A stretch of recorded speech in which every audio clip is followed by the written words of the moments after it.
Nous l'avions oubliée, elle est toujours là, la prison américaine de Guantanamo. Un jour peut-être, nous oublierons ces palissades de grillages, barbelés et câbles électriques, ces cellules et ces détenus en combinaison orange fluorescente, couleur choisie pour que les gardiens sachent d'un coup d'œil où ils se trouvent.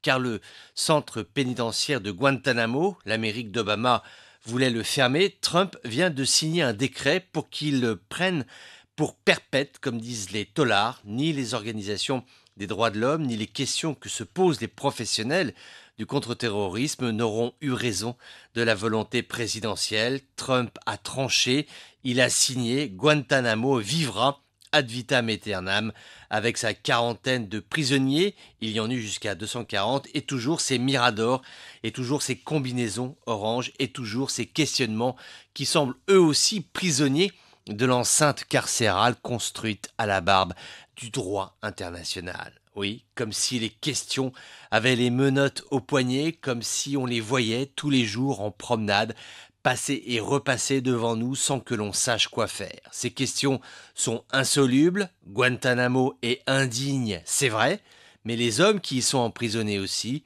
Guantanamo met à l'écart les individus les plus dangereux, c'est vrai, mais le temps d'une détention, après ils sont relâchés, la quasi-totalité des grands chefs radicaux sont passés par la case prison, à part Ben Laden tous, Al-Zawahiri, Al-Zarqawi, Al-Baghdadi. Ils sont entrés dangereux, ils sont ressortis 10 fois plus dangereux, comme si la prison était un coefficient accélérateur de radicalisme. Je ne dis pas que la décision de Trump est bonne ou mauvaise, je ne sais pas, mais admettons qu'on ferme Guantanamo, les prisonniers qui sont dedans, qu'en fait-on?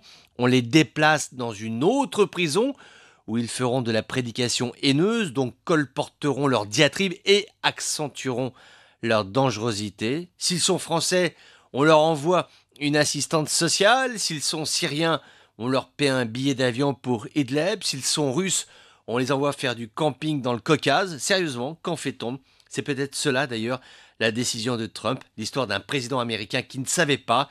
Il s'est dit, il faut que je sois ferme, alors il l'a été, mais fondamentalement, il n'a rien réglé.